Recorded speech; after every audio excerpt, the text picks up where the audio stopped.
explicado cómo vamos a trabajar y cuáles son las reglas del juego.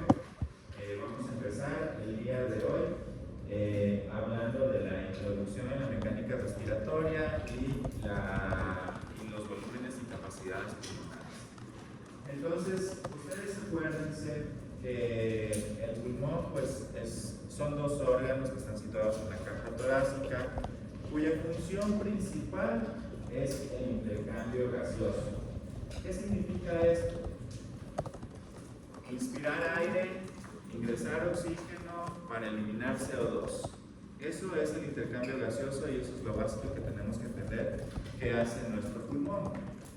Entonces, en el momento que nosotros respiramos, inspiramos oxígeno a una presión, ese oxígeno llega al alveolo, el alveolo intercambia ese oxígeno a través de una barrera, le lleva a la sangre a través de un capilar que es muy chiquitito y desde este capilar, en cambio, sale CO2 hacia el alveolo para ser eliminado hacia el exterior.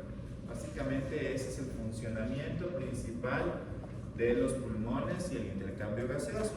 Pero recuerden que los pulmones son una estructura que está formada por bronquios, por bronquiolos, finalmente por alveolos.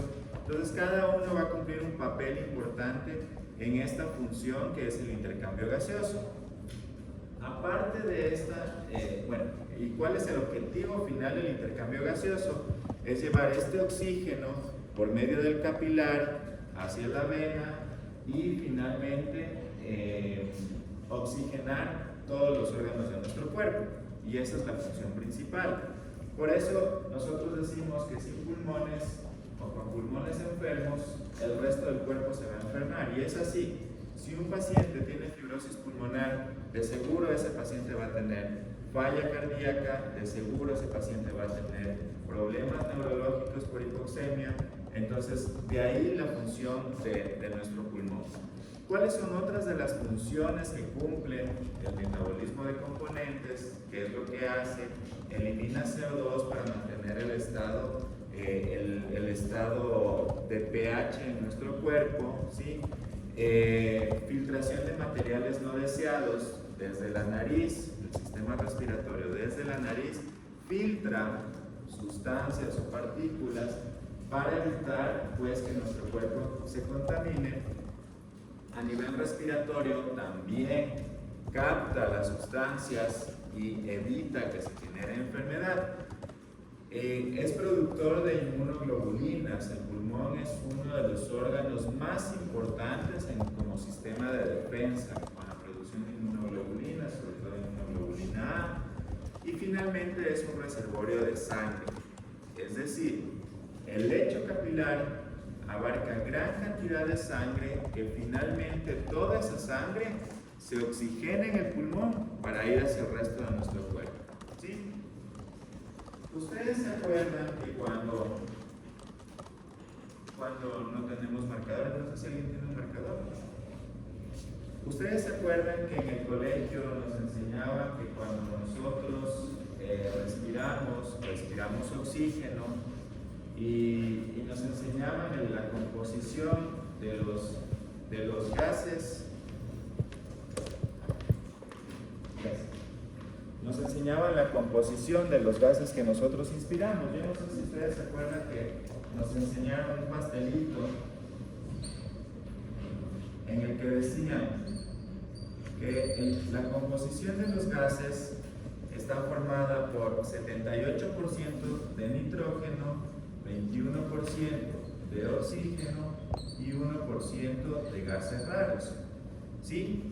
Entonces, este oxígeno del ambiente es lo que nosotros siempre inspiramos y esa es la fracción inspirada de oxígeno. Todos aquí inspiramos 21% de oxígeno del aire ambiente y ese oxígeno es el que ingresa a nuestros pulmones y se generan los intercambios. Ahora, depende de cada persona. Si es que tienen alguna patología respiratoria, va a disminuir el intercambio gaseoso o va a incrementarse el intercambio gaseoso. Esa fracción inspirada de oxígeno no va a variar, ¿sí? No va a variar según la altura sobre el nivel del mar. Es decir, un estudiante de la costa va a inspirar lo mismo que ustedes, 21%. Lo que varía es la presión, y como ya vamos a ver más adelante, a menor presión, mayor intercambio de oxígeno, ¿sí? Es decir, cuando nosotros estamos aquí en Quito, nuestro intercambio de oxígeno va a ser menor, pero nosotros ya nos adaptamos, mientras que una persona en Guayaquil va a tener mayor intercambio de oxígeno y va a tener mayores concentraciones de oxígeno en su sangre, ¿sí? Es por eso la diferencia. Ustedes habrán escuchado que un paciente puede saturar aquí 90%, y para nosotros saturar 90% aquí es normal, mientras que en Guayaquil un paciente que satura 90% puede ser ya patológico, ¿sí? Entonces, de ahí la importancia en que no varía esto, pero los niveles de presión sí. Entonces, ¿cómo se produce ese intercambio gaseoso? Por medio de la interfaz sangre-gas o la membrana alveolo capilar. Por eso, por ese mecanismo se produce el intercambio de oxígeno. Y esto basado en una ley, la ley de Fick, que dice que la difusión de un gas a través de una membrana es directamente proporcional a la diferencia de presiones a cada lado. ¿Qué quiere decir? Que mientras yo tenga más presión en un lado, voy a transferir o a difundir este gas hacia el otro lado, ¿sí? Y también está directamente proporcional a la superficie. Mientras más superficie yo tenga, mejor. Nosotros tenemos alrededor de 500 millones de alvéolos en nuestros pulmones. Si nosotros extendemos esos pulmones, el área de superficie es muy grande. Entonces, por eso se genera ese gran intercambio de oxígeno a nivel pulmonar. Y que es inversamente proporcional al espesor de la membrana, que es lo que pasa en un paciente con una enfermedad respiratoria crónica, un paciente con fibrosis pulmonar. Esta membrana se engrosa, se separa. Esto es el alveolo, esto es el capilar. Se separa y por ende disminuye ese intercambio, y es por eso que ustedes verán en estos pacientes adultos mayores que han fumado, que han trabajado en fábricas, han encargado sus oxígenos porque su membrana ya no funciona para hacer intercambio y necesitan un aporte extra para generar ese intercambio. Entonces, para que ustedes entiendan lo de la ley de Fick, si nos ponemos en el alveolo va a tener una presión alveolar de 109, ¿sí?, de oxígeno, mientras que el capilar va a tener una presión venosa de oxígeno de 79, ¿sí?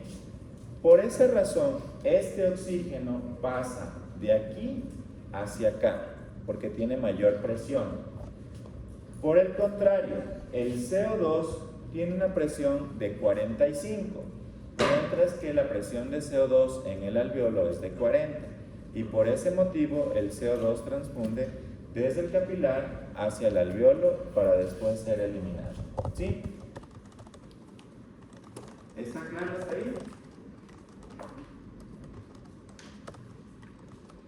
Eso es lo que nos ayuda al intercambio gaseoso. Pero ¿cómo empieza este intercambio gaseoso? Este intercambio gaseoso empieza por la inspiración de oxígeno, ¿sí?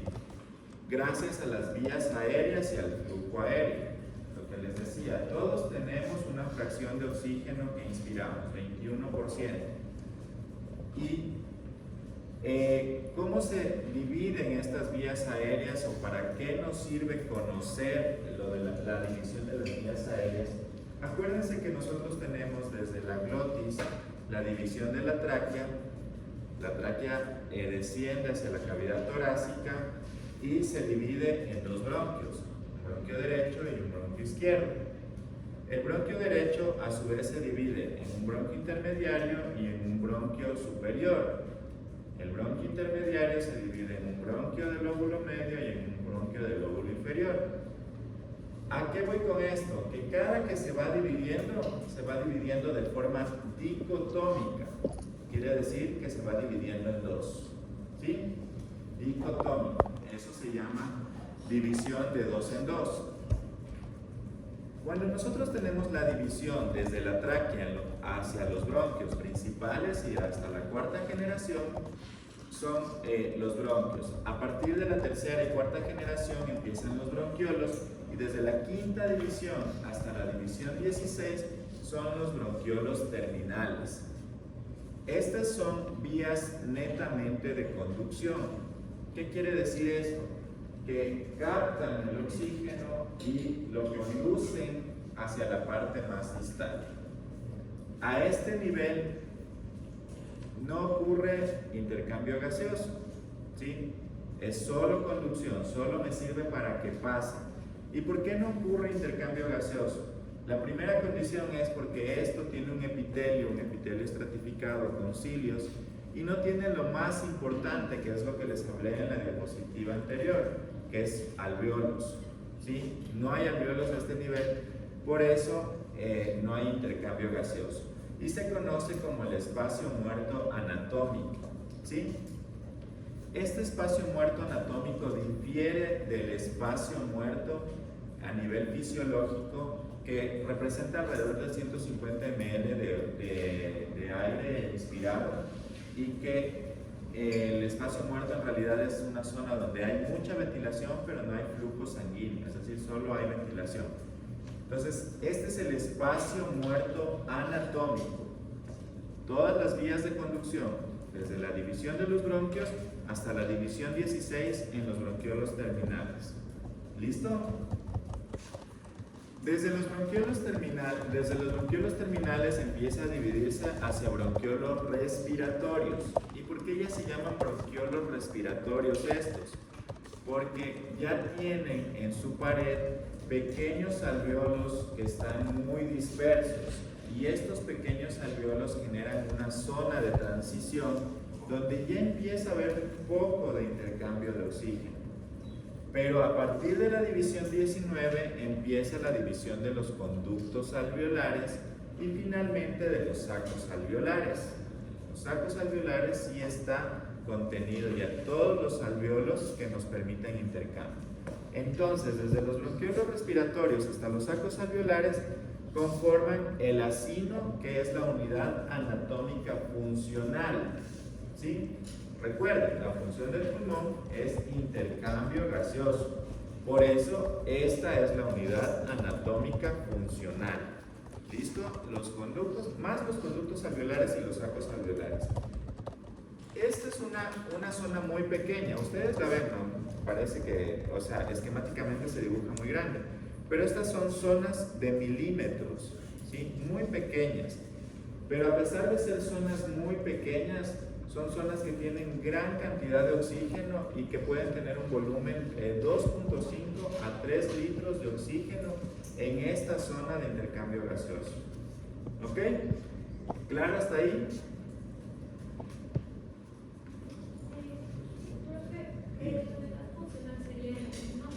Perdón, la unidad funcional es el acino, sí. Desde el acino, desde los conductos alveolares. Desde aquí ya es el acino. ¿Sí? Son milímetros, 2 a 3 milímetros, no es más.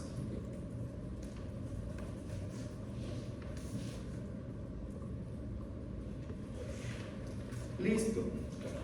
Una vez que nosotros conocemos pues que ingresamos oxígeno, ese oxígeno necesita una zona de intercambio o necesita un flujo sanguíneo para cumplir su objetivo, que es llevar oxígeno al resto del cuerpo.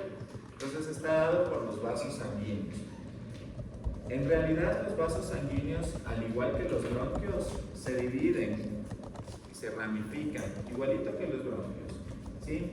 La diferencia es que conforme, bueno, inicia la división desde la arteria pulmonar, ¿no? Que la arteria pulmonar sale de qué parte del corazón, del ventrículo derecho. Entonces recuerden que la arteria pulmonar sale del ventrículo derecho con sangre sin oxígeno, ¿sí? Y empieza a dividirse en las arterias bronquiales, segmentarias, subsegmentarias, finalmente terminan en el capilar, ¿sí? Este es el dibujo macroscópico, pero cuando ya nosotros llegamos a la zona más pequeña, voy a regresar a la diapositiva, a la zona más pequeña, que ya es la zona de los sacos alveolares, pasa esto. El bronquiolo respiratorio se divide y aquí ya forma los sacos alveolares y los alveolos, ¿no? Y solo la arteria es la única que discurre junto al bronquiolo llevando sangre sin oxígeno. Y aquí en este sitio intercambia con las venas que están hacia afuera, ¿sí? Que rodean el acino. ¿Listo? Entonces, la división va así. Nosotros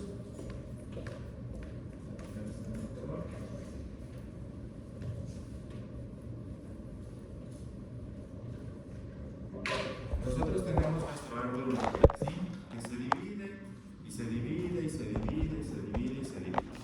Pero en un momento ya el bronquiolo respiratorio se divide en saco alveolar, ¿sí?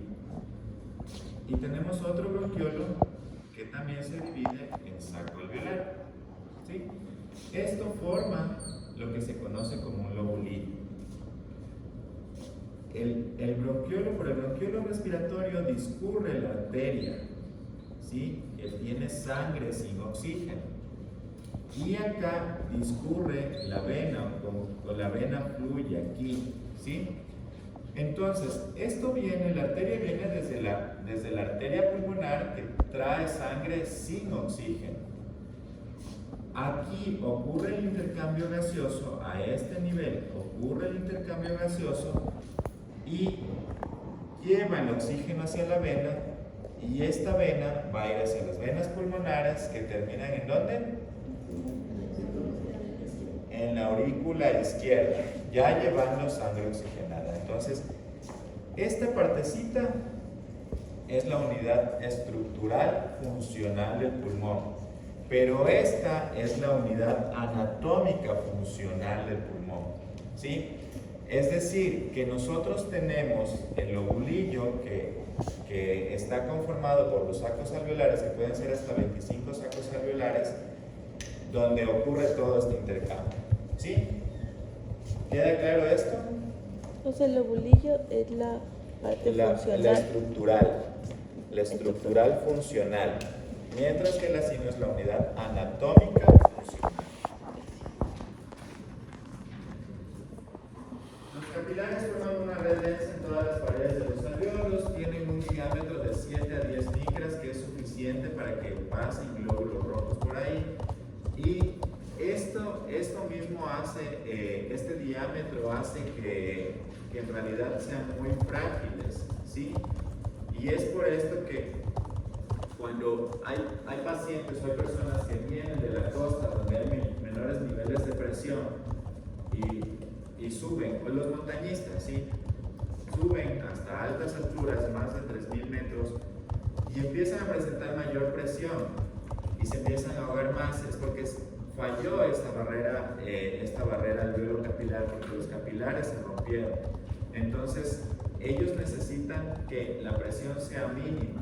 ¿Y cómo se compensa esa presión? Por medio de la circulación pulmonar dada por la arteria pulmonar, ¿sí? Y finalmente tenemos una circulación bronquial, que simplemente es una circulación de apoyo para irrigación del pulmón, nada más. Y esta circulación bronquial en realidad ya tiene sangre oxigenada, porque viene desde la circulación sistémica. Ahora, ¿qué es lo importante? ¿Cómo se consigue la estabilidad del alveolo? Porque nosotros, cuando inspiramos, nuestro alveolo se expande, ¿sí? Pero el alveolo necesita saber hasta qué punto se expande, y eso está dado por varias situaciones. La primera de ellas es por la tensión superficial. La tensión superficial está dada porque el alveolo está rodeado por varias moléculas de agua a su alrededor, que generan que haya una presión centrípeta. Esto quiere decir que hay una presión que contraiga al alveolo, ¿sí? Pero si nosotros, si esta propiedad se manejara sola, todos los alveolos colapsaran en el momento que nosotros respiramos, ¿sí? Porque la presión, esta tensión alveolar aumenta cuando inspiramos. Entonces, mientras más inspiramos, más se cierra. ¿Qué es lo que permite que no llegue a un tope y colapse? El factor surfactante. ¿Sí? ¿Quién secreta el factor surfactante? Neumocitos tipo 2. Los neumocitos tipo 2 secretan el factor surfactante que está formado principalmente por fosfatidilcolina. Y este es el determinante para disminuir la tensión superficial, es decir, no permite que el alveolo colapse. ¿Sí? Y además de eso hay otras propiedades como el volumen crítico, que es el contenido gaseoso del alveolo normal en condiciones de reposo. Y este volumen crítico está dado por la tensión superficial y por el factor surfactante. Es decir, que nosotros sabemos, nuestros alveolos saben hasta qué punto se pueden expandir y hasta qué punto pueden eliminar aire para que no colapsen. ¿Sí? Porque si expandimos mucho, podrían explotar. Y si inspiramos mucho, podrían colapsar y quedarse atrapados. ¿Sí? Entonces esas son las funciones que generan la estabilidad del alveolo. Pero además de eso hay otras cosas. La presión transpulmonar positiva, que es el incremento de la fuerza expansora sobre las estructuras ventilatorias, es decir, la forma de expandirse. Y esto está dado por una ley que es la ley de Laplace, ¿sí? Que es la que me permite aplicar tanto la tensión superficial como el radio de mi estructura. Recuerden que los alveolos son redondos. Entonces, a menor radio hay mayor presión. ¿Ok? Y finalmente la interdependencia alveolar y la ventilación capilar. Esto está dado porque, aparte de la presión intraalveolar, que es lo que vamos a hablar después en la siguiente clase cuando hablemos de trabajo respiratorio, nosotros tenemos también la presión intrapleural. Normalmente la presión de la pleura, nosotros tenemos nuestros pulmones,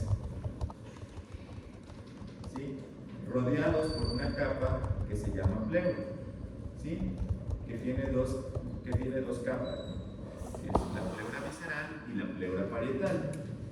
Aquí hay un espacio. Este espacio es el espacio intrapleural, que tiene una presión negativa de menos 5 centímetros, ¿sí? Y es la que nos permite mantener todas las presiones dentro de nuestro cuerpo. Entonces, cuando nosotros inspiramos, esa presión se vuelve positiva y sube hasta más 20. Y ese aumento de la presión es lo que genera que los alveolos que están más periféricos se expandan más y capten más oxígeno y permitan transportar este oxígeno hacia los alveolos más centrales, y de esta manera todo se expanda de una manera regular. ¿Listo? Y finalmente la ventilación colateral. La ventilación colateral está dada por unos poros o por unos canales que existen en la pared alveolar. Los poros de Kohn, que son los poros que comunican alveolos con alveolos. Nosotros aquí podríamos tener un poro de Kohn tranquilamente, que hacen que si este alveolo no se me expandió bien y este se expandió bien, genere que pase ese oxígeno de este alveolo a este para que genere ese también intercambio, ¿sí? Los canales de Lambert, que son los canales que están entre el bronquiolo respiratorio y el alveolo, ¿sí?, y que me da la misma, que le genera la misma propiedad, que este alveolo no se quede sin expandir. Y los canales de Martin, que en cambio es entre dos bronquiolos respiratorios y genera el mismo efecto, evitar que haya una asincronía en la expansión, ¿sí? Y finalmente otro mecanismo que permite que haya estabilidad en el alveolo es el volumen residual. Y recordar que tenemos, siempre que nosotros inspiramos, una pequeña cantidad de aire se queda dentro del alveolo. Dentro de nuestros pulmones siempre se queda una pequeña cantidad de gas, ¿sí? Ahora, hay otros mecanismos que generan esta estabilidad del alveolo y evitan el colapso y generan, mejor dicho, la expansibilidad del alveolo, que son el bostezo y los estornudos. Acabas de expandir unas cuantas unidades de alveolos. Ese va a ser su primer deber, ¿sí? Investigar cómo el bostezo y cómo los estornudos generan esta estabilidad del alveolo para su extensión. Una investigación muy cortita, unas 10 líneas más o menos será. Lo tienen que presentar en un documento en Word y que se va a complementar con un segundo punto de la tarea. ¿Sí? Para que entiendan mejor todo lo que les acabé de hablar, la tensión superficial está dada por moléculas de agua que rodean el alveolo y que generan una presión centrípeta, ¿sí? Es decir, algo que le presiona al alveolo. Pero gracias a la ley de Laplace, nosotros tenemos que, el volumen o el radio del alveolo también va a tratar de evitar este colapso y aumentar la presión y generar una presión centrífuga, ¿sí? Entonces, a menor radio hay mayor presión y la tensión superficial en cambio va a ser mayor en los alveolos más grandes. Pero si yo tengo una circunferencia mucho más grande y una tensión superficial mucho más grande, la presión va a ser equilibrada y voy a evitar que ese alveolo colapse, ¿sí? Y eso es lo que me genera el volumen crítico a nivel alveolar. Lo de las presiones intrapleurales que les mencionaba, la presión intrapleural aumenta, por lo tanto oxigena más, llena más de gas los alveolos más periféricos y esto va transfundiéndose a los alveolos más centrales. Y el gráfico que les mencionaba de los poros de Kohn, los poros de Kohn son los que permiten que un alveolo que está más ventilado ayude a ventilar a otro alveolo, que el bronquiolo respiratorio se genere paso de oxígeno para que se ventile mucho más y que entre bronquiolo respiratorio y hay esa comunicación y también genere mayor expansibilidad y oxigenación. ¿Listo? ¿Claro hasta aquí? ¿Sí? Bueno. Otra de las funciones es la remoción de las partículas inhaladas. Entonces, era lo que les mencionaba anteriormente. Nosotros tenemos nuestro sistema respiratorio desde la nariz hasta el alveolo, ¿sí? Nuestra nariz tiene vellos precisamente para atrapar las partículas más grandes y que no se vayan hacia la vía respiratoria y no se genere enfermedad. Ese es el primer mecanismo.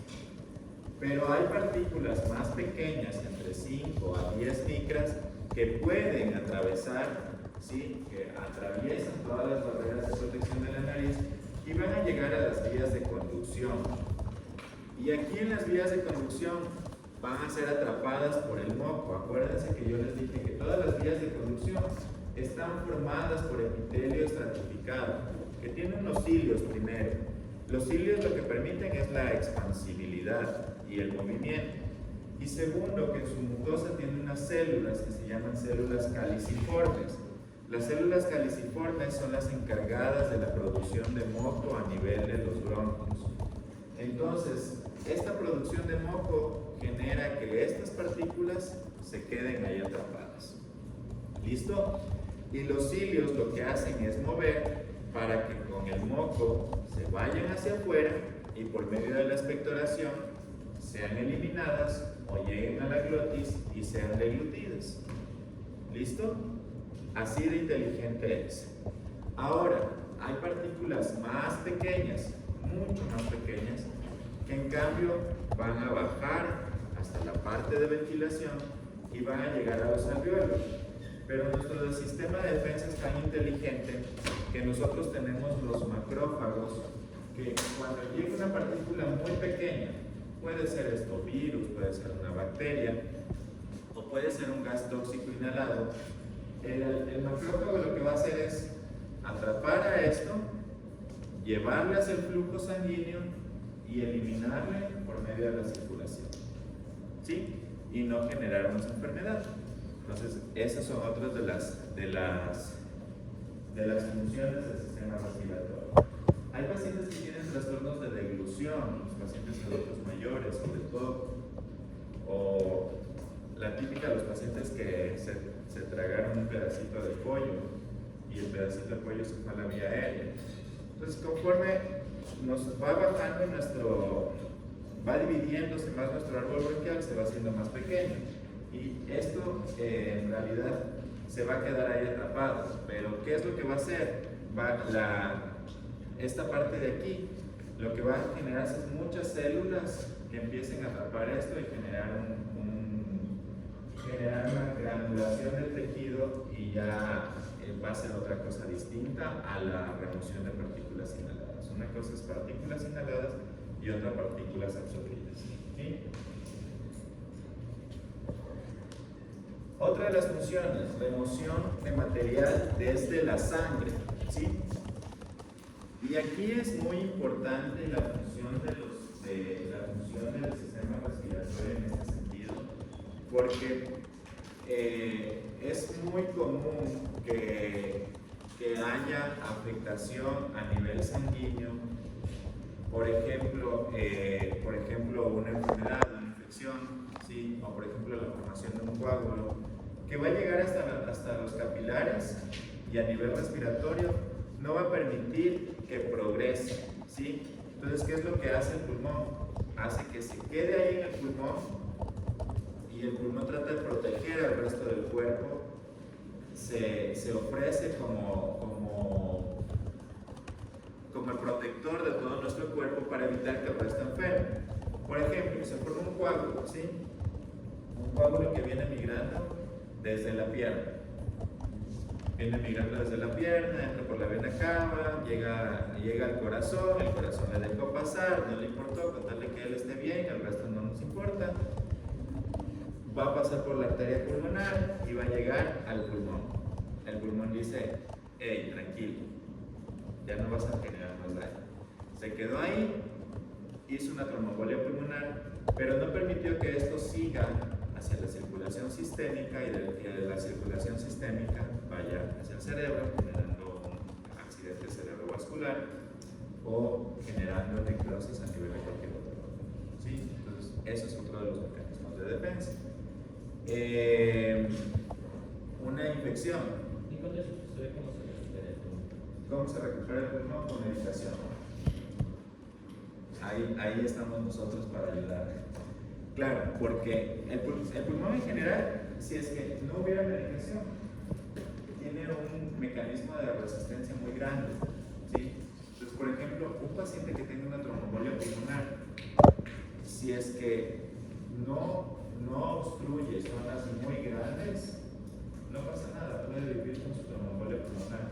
Entonces, el pulmón lo que va a hacer es adaptaciones, va a ventilar menos, va a disminuir su flujo, con tal de que el resto del cuerpo siga ventilando bien y siga manteniendo su flujo sanguíneo. ¿Sí?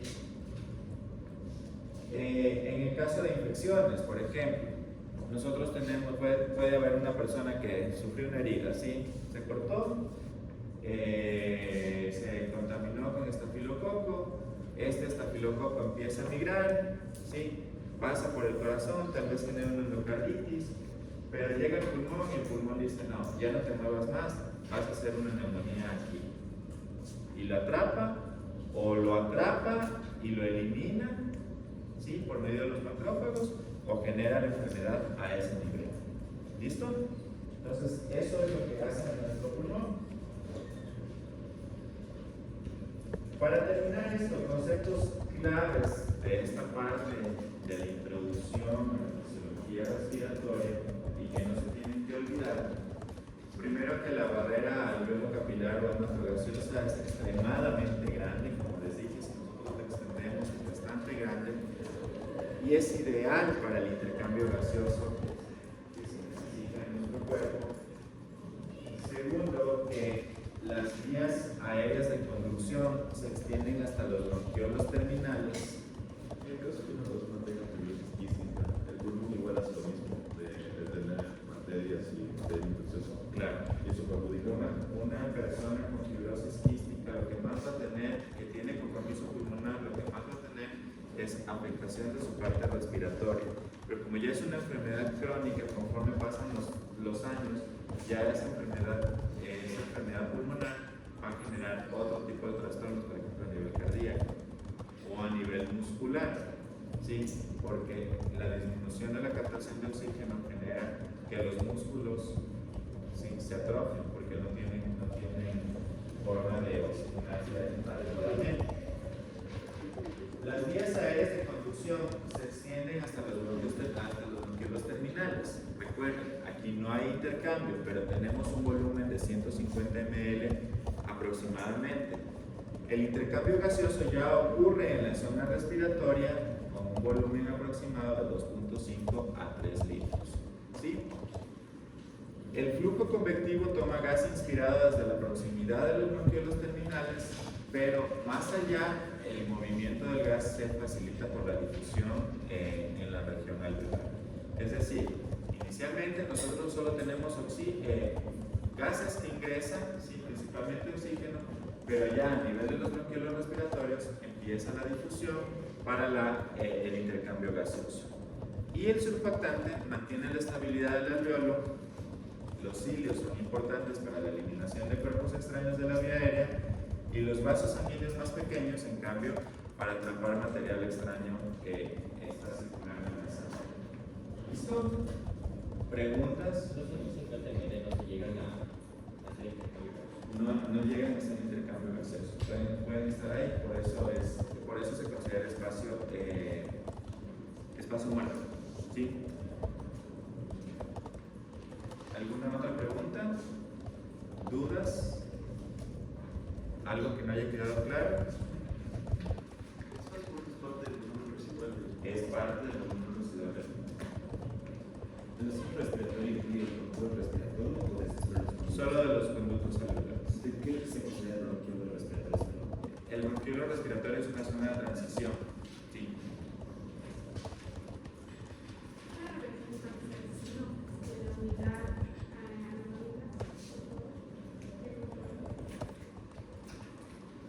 Aquí tenemos, entonces, cuando ya los bronquiolos terminales se dividen de forma dicotómica en bronquiolos respiratorios. Estos pueden tener pequeños alveolos muy dispersos, ¿sí? Y es una zona de transición porque no nos sirve para intercambio 100%. Pero ya cuando empiezan los conductos alveolares, estos ya tienen muchos alveolos dentro. Y se van dividiendo y terminan en los sacos alveolares. Entonces, desde aquí hasta acá es el acino, que es la unidad anatómica. Desde los conductos alveolares, desde la división 20 hasta la división 23. ¿Sí? ¿Algo más? Los poros son de conducto alveolar. Los poros, tenemos los poros de Kohn, que son entre alveolo y alveolo. ¿Sí? Y tenemos los canales de Lambert, que son entre bronquiolo respiratorio y alveolo, y los canales de Martin entre los dos bronquiolos respiratorios. ¿Sí? ¿Algo más?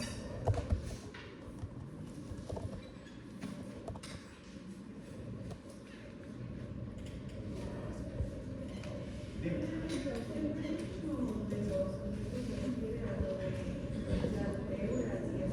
¿Perdón?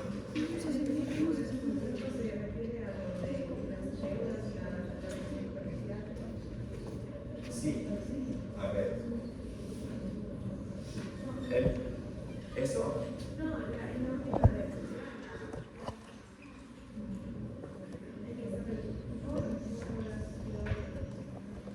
Esto de aquí. No. Más bien se refiere a que todo el oxígeno todo el aire fluye por las vías alveolares, pero el movimiento del gas está aumentado en la región alveolar, en los alveolos. Es decir, que voy a poner otra vez.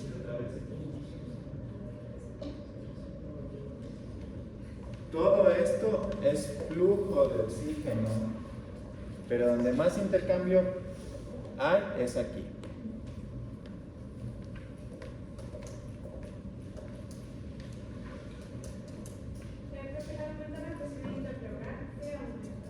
Al aumentar la presión intrapleural se genera también aumento de la presión intraalveolar, ¿sí? Pero acuérdate de la ley de Fick, que te dice que hay intercambio de oxígeno de un lugar de mayor presión a uno de menor presión. Entonces, a pesar de que aumenta la presión alveolar, inicialmente la presión pleural es negativa, de -5, ¿sí? Y la presión intraalveolar puede ser de 0. Pero el momento que nosotros generamos inspiración, la presión intrapleural aumenta a más 25 y la presión alveolar se queda por debajo. Entonces, ¿qué es lo que pasa? Como hay mayor presión aquí, me permite que haya mayor intercambio de oxígeno, no desde la pleura, porque ahí no está oxigenado, sino que las zonas que están más cercanas a la pleura se oxigenen más por ese aumento de presión. ¿Sí? ¿Algo más? Listo, entonces seguimos a la segunda parte de la clase de hoy, que son los volúmenes, los niveles y las capacidades pulmonares.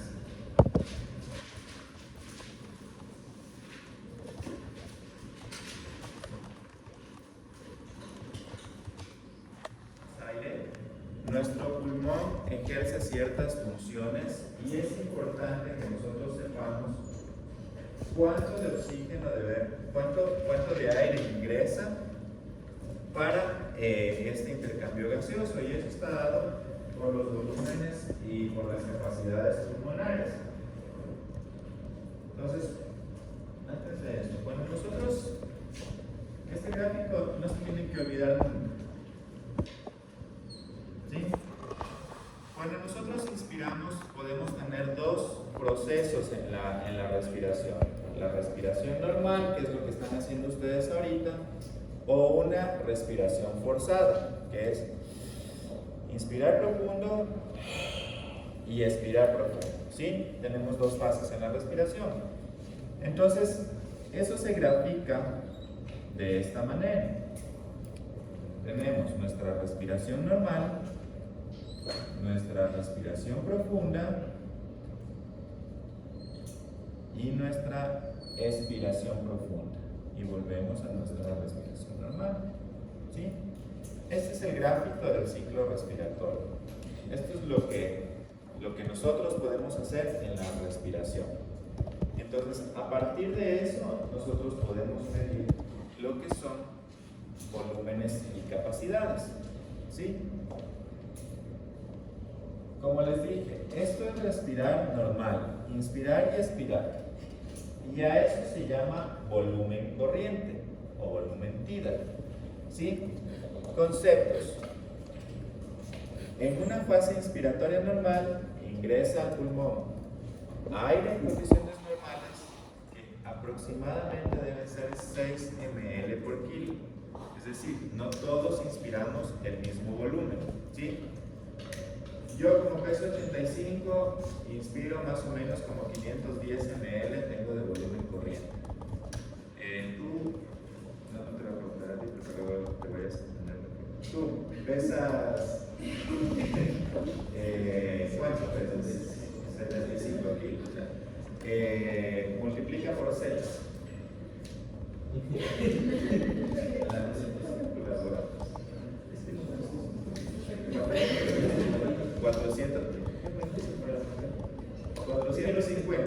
Entonces, el volumen de él es 450.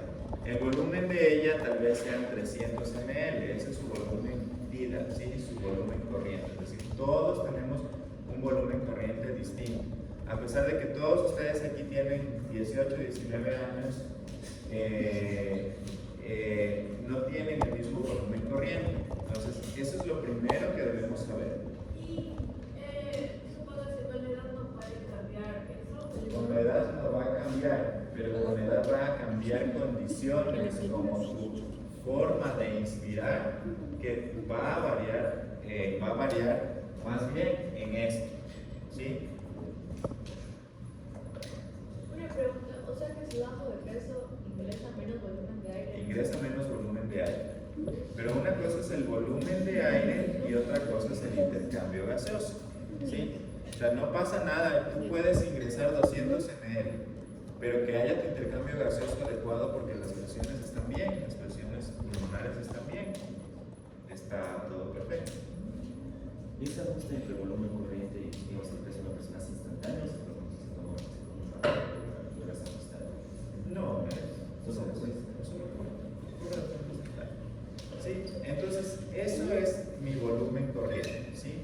Mi volumen corriente es la cantidad de aire que yo inspiro y expiro en una respiración normal. ¿Listo? Y esto se desplaza entre el nivel inspiratorio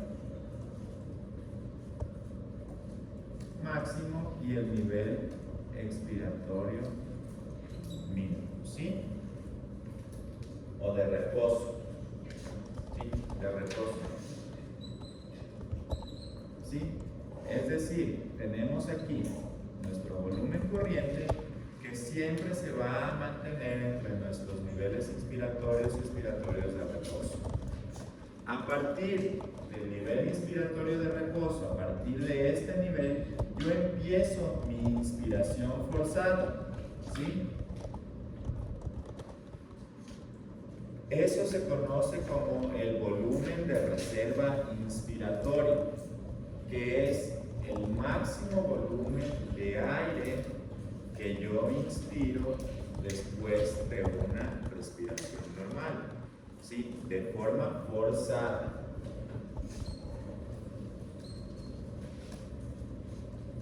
¿Ok? Y este llega hasta el nivel inspiratorio máximo.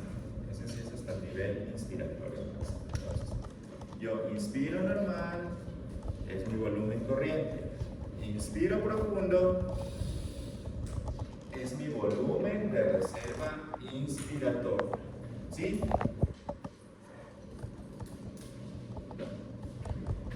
A partir del nivel expiratorio de reposo, es decir, desde aquí, empieza mi volumen de reserva expiratorio. ¿Sí? El volumen de reserva expiratorio, en cambio, es la máxima cantidad de aire o el máximo volumen de aire que se expulsa después de una inspiración, de una respiración normal. ¿Sí?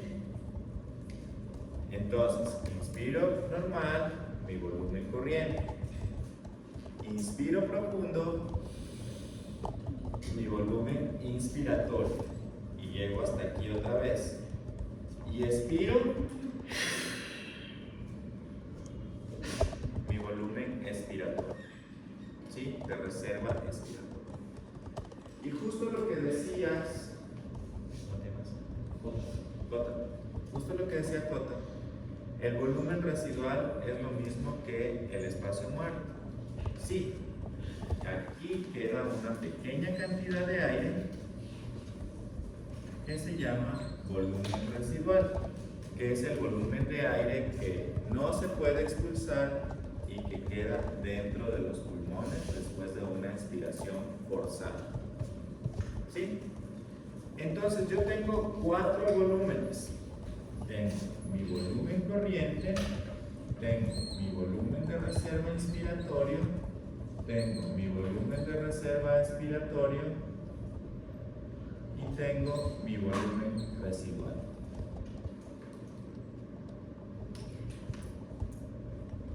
Y como también estamos viendo capacidades, pues gracias a estos volúmenes nosotros podemos medir las capacidades. Y la combinación de uno o de varios volúmenes son los que me van a dar lugar a las capacidades pulmonares. Entonces, yo tengo primero la capacidad inspiratoria, que es la suma de mi volumen corriente o de mi volumen tidal con mi volumen de reserva inspiratoria. Es decir, todo lo que yo puedo inspirar, sea en una respiración normal y en una respiración forzada. ¿Sí? Tengo mi capacidad funcional residual, que es la suma.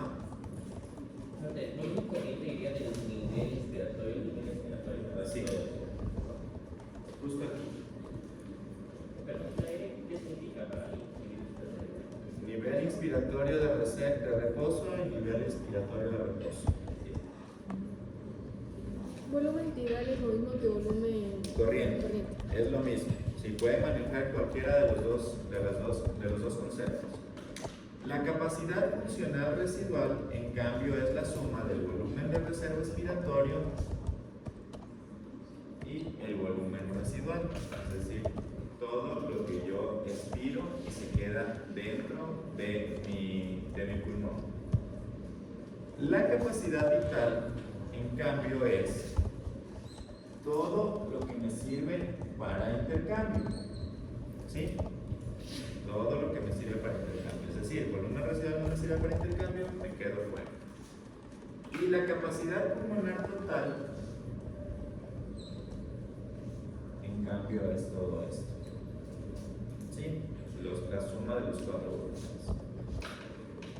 Esto es importantísimo, porque cuando ustedes ya vean patologías, van a tener que saber pues, que ciertas patologías se va a afectar volúmenes y capacidades, ¿sí? Y es importante conocerlas y aplicarlas. En gráfico, para que les quede más claro, yo tengo mi volumen tidal o mi volumen corriente, que está entre mi nivel inspiratorio, inspiratorio de reposo y mi nivel expiratorio de reposo. A partir de mi nivel inspiratorio de reposo, empiezo mi volumen de reserva inspiratorio, que está dado hasta mi nivel inspiratorio máximo. Y a partir de mi nivel expiratorio de reposo, empiezo mi volumen respiratorio, se me fue el nombre. Mi volumen de reserva expiratoria hasta el nivel expiratorio máximo, ¿sí? Y desde el nivel expiratorio máximo empieza mi volumen residual. Tengo mis cuatro volúmenes, ¿sí? La capacidad pulmonar total es la suma de los cuatro. La capacidad inspiratoria es la suma del volumen tidal y el volumen de reserva inspiratorio. Y la capacidad funcional residual es la suma del volumen de reserva expiratorio y del residual, ¿sí? Y la capacidad vital es lo que me sirve para intercambio. ¿Ok? Ahora, ustedes me dirán, ¿y cómo esto es aplicable dentro de la neumología? ¿Cómo lo mido? ¿Cómo sé cuánto tengo yo de volumen de reserva? ¿Cómo sé cuánto yo tengo de capacidad vital? Y es así que en 1928 se desarrolló un equipo que se llama espirometría, ¿sí?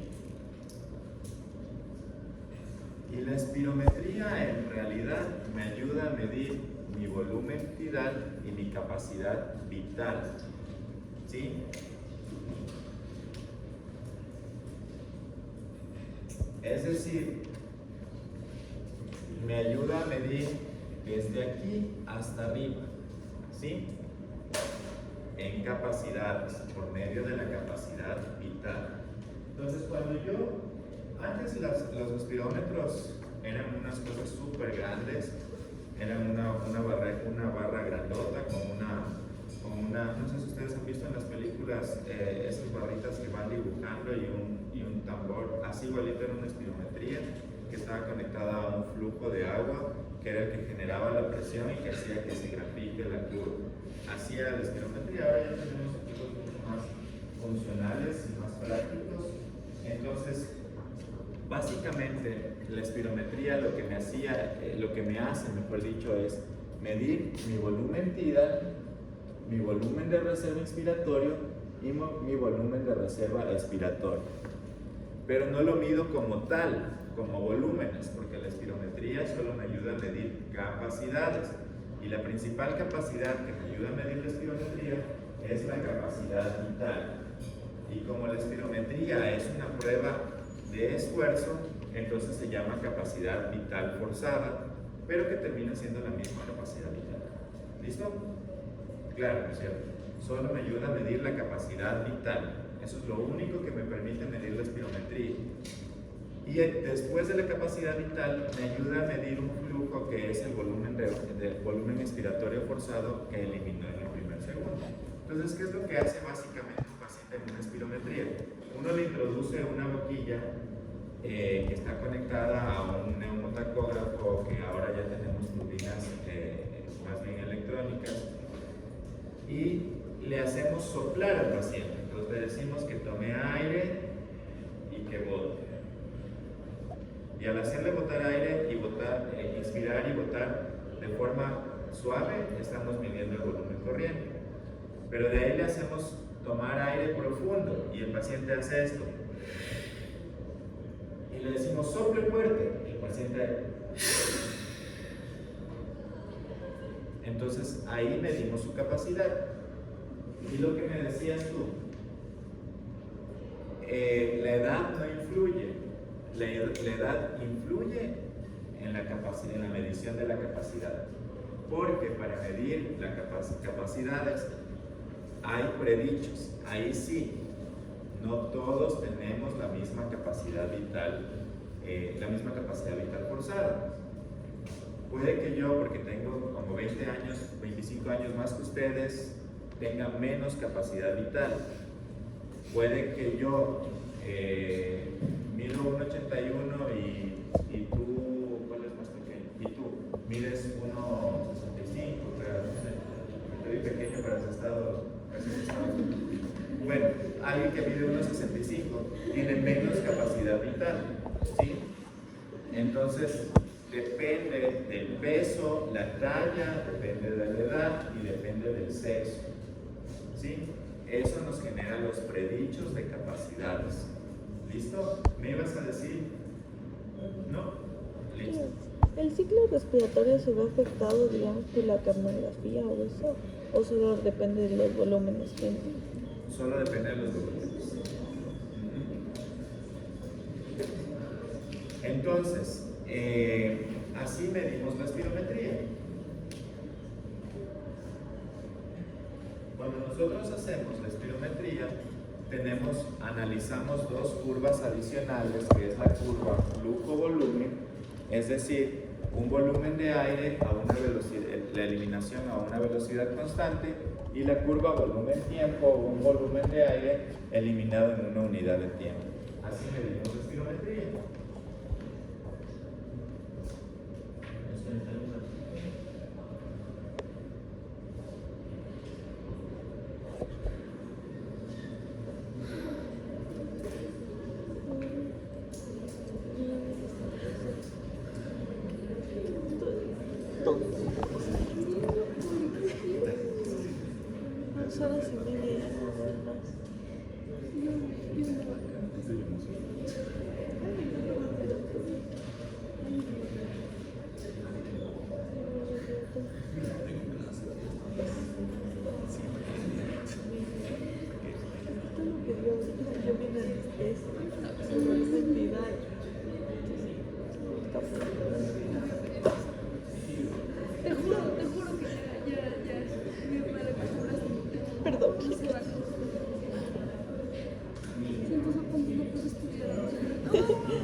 Yo tengo menos capacidad vital que ustedes.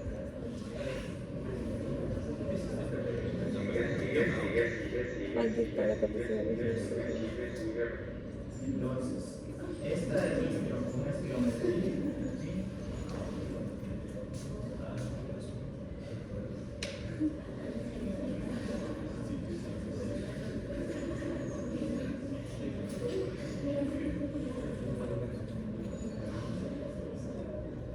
Compartir video.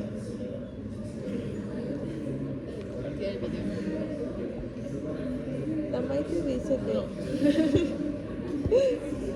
claro, me la hace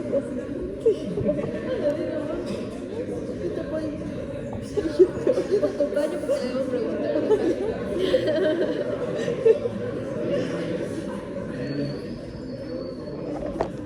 Espirometría se le entrega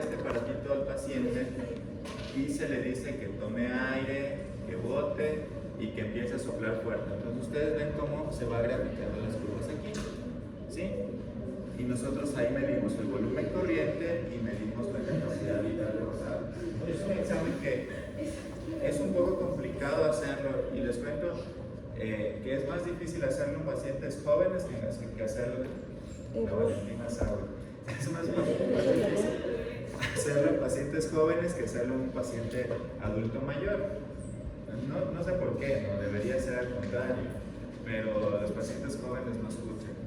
Entonces uno les dice, toma aire, bota, toma aire profundo, y tienes que aguantar ahí, y de ahí sopla fuerte, y no sopla. No, se canceló. De la tos. El día viernes voy a traer el espirómetro y vamos a practicar unas espirometrías para hacer.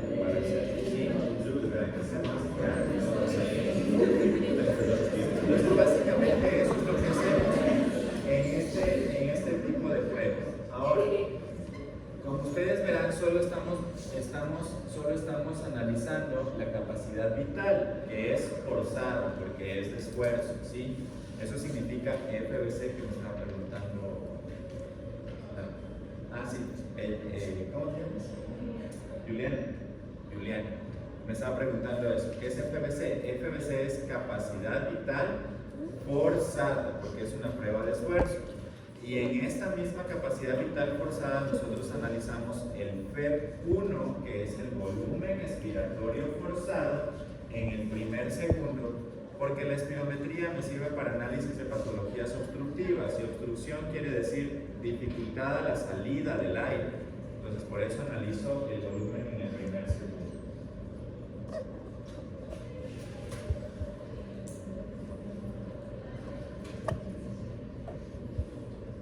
Listo, entonces continúo con esto y así se presenta un informe de espirometría en el que yo tengo mi curva de flujo-volumen y mi curva de volumen-tiempo, ¿sí?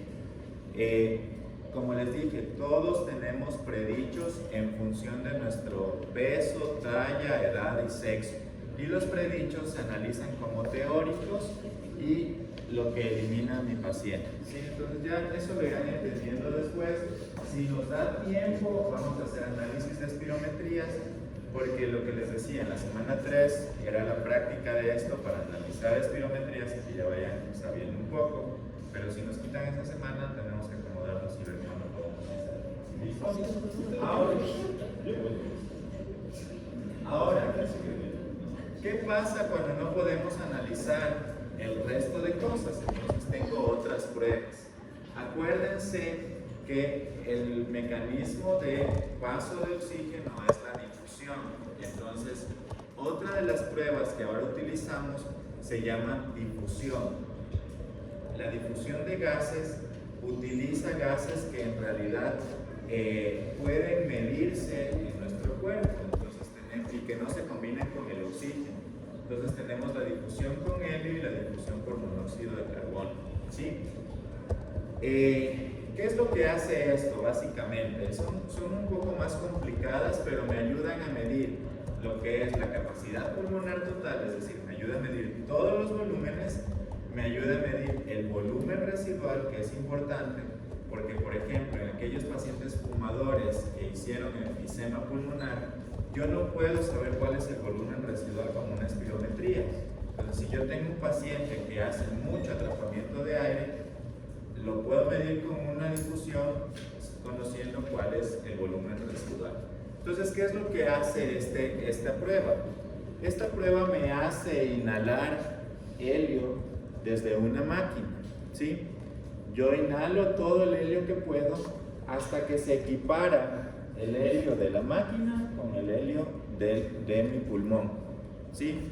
Y eso lo va midiendo en la maquinita. Entonces, con eso hago yo análisis de una concentración inicial de helio para una concentración final de helio, de un volumen inicial, porque me mide mi volumen al yo inspirar, con el mismo volumen en la segunda prueba, o al equipararse la prueba. Entonces con eso yo sé cuál es mi volumen 2 y eso termina siendo mi capacidad funcional residual. Y a partir de mi capacidad funcional residual, que ya conozco cuál es mi volumen de reserva inspiratorio, mi volumen corriente, conozco cuál es mi volumen de reserva respiratorio, al analizar eso, conozco mi capacidad funcional residual, finalmente conociendo el volumen residual. ¿Listo? Eso es lo que hace esta prueba, un poco más compleja. Y otra más compleja que tenemos, que es la pletismografía. La pletismografía se realiza en una cabina cerrada. Esta cabina cerrada me genera presiones. Entonces, en la pletismografía yo hago análisis de volúmenes y presiones. Y lo que hago es decirle a mi paciente igual, con su inspirando, que empiece a inspirar y en un momento yo ocluyo la boquilla y el paciente no tiene volumen que inspirar, pero tiene que expandir sus pulmones. Entonces, de esa manera yo sé cuál es su volumen corriente. Es una prueba bastante complicada, esta sí, pero finalmente me ayuda a medir de mejor manera la capacidad pulmonar total y el volumen residual, que es lo que nos interesa. ¿Sí? Listo. Eso es lo que tenemos por hoy. No sé si tienen alguna pregunta, alguna duda, algún comentario, algo extra. ¿Cuál es la segunda tarea? Esta parte de aquí tiene que quedarles súper claro.